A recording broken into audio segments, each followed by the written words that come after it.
Hello, today I'm going over the anatomy of the human skull in GravVR. Skulls aren't a super common thing to put in maps, but I've been asked to make this tutorial a lot, and the maps I have put skulls in got really popular. Today I'm going to teach you how to make this skull right here. Before I show you guys how to build it, I would like to introduce you to another app. It's called Human Anatomy VR, and it's very helpful for learning. It has hand tracking, and I used it for both my Creeping Death and Bare Bones maps. The models are very accurate. You can resize them with hand tracking, and also you can pull it apart, and then each individual bone has its own description. It is super useful for learning anatomy, and I've been using it for a while now. I don't even have any tests or anything in school. I just do this in my free time because it's actually really fun. This app isn't just used for the skull. It also has the entire functional skeletal system, which you can view just like the skull here. All the bones are labeled, can be pieced apart with diagrams and all. It has more than just the skeletal system, but for that you need to pay for it, and I don't care for doing that. The app is free, and I would highly recommend it if you are interested in learning any anatomy at all. Before I geek out anymore, I'm going to teach you guys how to build a skull. The first thing I would do is get your color and save it into your palette. The color I used here was FFEEDD.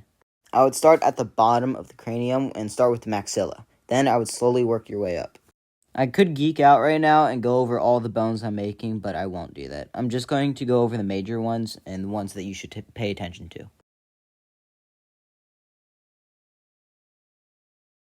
When building a skull, I would very highly recommend getting a reference picture. For me, I just used my browser and I switch tabs every once in a while to look at it.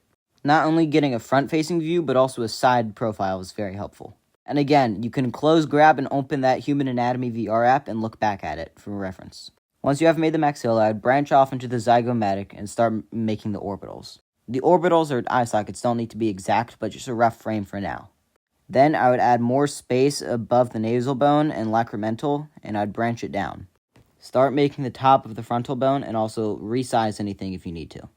This is where I would start making the cranium. There's multiple parts of the cranium. Towards the front is the frontal, the middle is the parietal, and the back is the occipital. The side is the temporal along with the sphenoid bone, which is mostly inside of the skull.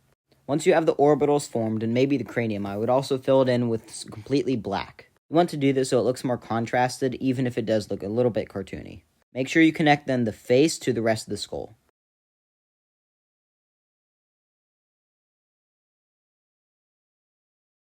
The eye shape is one of the most important characteristics of the skull.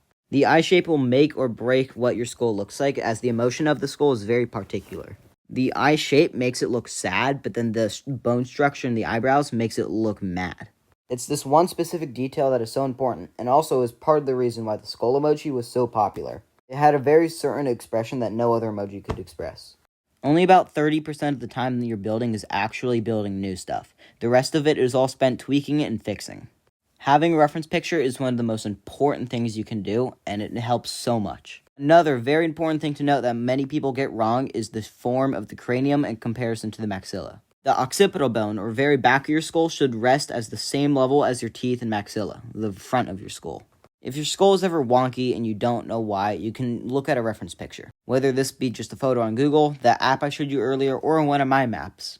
This may sound wrong, but your eyes are only about halfway up your head. Look in a mirror if you don't believe me, but this is always true. If your skull does not follow this rule, you're doing something wrong. Another very important thing I always do to check my anatomy is I take a picture of it and I compare it with an actual skull.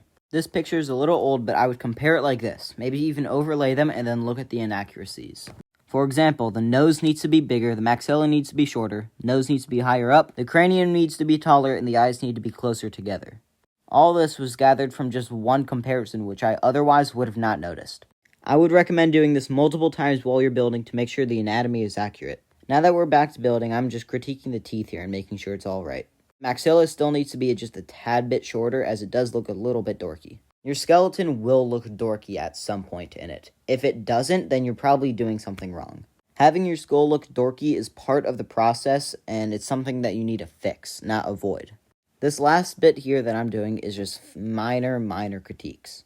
At this point, once you're almost done, I would also recommend checking your skeleton's side profile to make sure nothing is way off. Even if you're only going to be looking at your skeleton from the front, I would still check this. Now this is the part where you would make the mandible, but I'm not going to go over it for a few reasons. Here's why. One, the mandible is the hardest part of the skull to make, and I really don't feel like making another tutorial on that. Whilst this is a tutorial, I do want you guys to try to make this on your own. Look at different references and try to do it by yourself. Now, we are all done with the skull. I did some more minor tweaking off camera, so now that it looks like this, but it hasn't changed much. Also, you guys are watching this tutorial, I really hope that you be creative with it.